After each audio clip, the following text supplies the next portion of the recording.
right? He's got, you know, potentially elbows if I'm just body locked, so I gotta keep my head hidden, right? Not just the elbows, right? If I lift my head up high like an idiot, he's gonna maybe hit me with the back of his skull.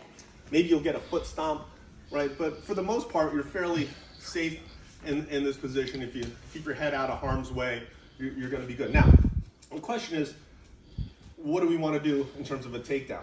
So, we're going to fight from the front. I'm not sure that's any better. Still got one weapon. I spent a night in jail.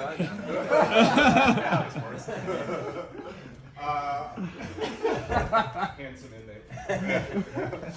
So so one of the things that I've been talking about this week is the idea that we can change the intensity of how we deal with people and aggression in terms of self-defense, right?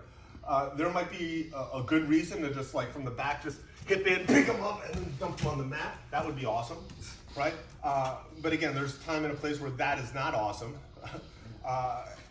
So you gotta, figure out what's appropriate in this situation. The other thing is, so we're gonna favor low amplitude takedowns, right? Because we can always transfer, once their hands are on the mat or their butt's on the mat, into more striking, or we can transfer into like getting on top and controlling them on the ground, right? We don't have to smash them into the planet, because there's sometimes where this is just not called for, right? And on concrete, someone's head hits the concrete, they're in a coma, they're dead, suddenly you're liable for manslaughter. This is not good. This is not a good look, right? Mm-hmm. So try to diffuse the situation with little bodily harm, as the case warrants, right? There's times when, you need to murder somebody. Sure. I'll sign all you. You guys know. You guys know. Turn off record now. We're gonna have to take that. Right, so we're here, I got him locked up.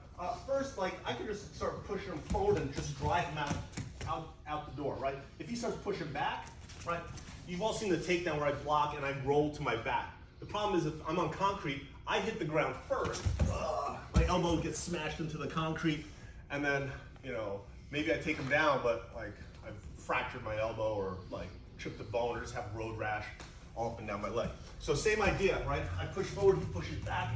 I'm gonna just block his ankle here and just dump him down to the ground right there without going down to the ground, right? I wanna avoid situations where I have to go to the ground to take him to the ground, right?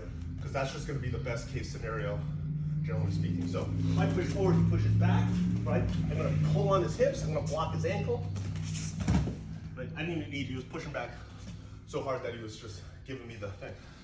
But if he's a little bit more resistant, I just block him there, just kick the ankle and pull back on the hips and dump him forward.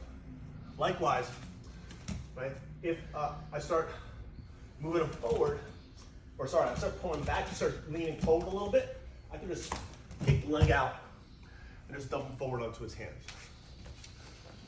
Right, so little foot trips are a great little weapon here, right? I can block the back of the heel, pull him back onto his butt, or if I feel I'm pulling back, he starts to go forward a little bit, knock him down with a little trip of the leg.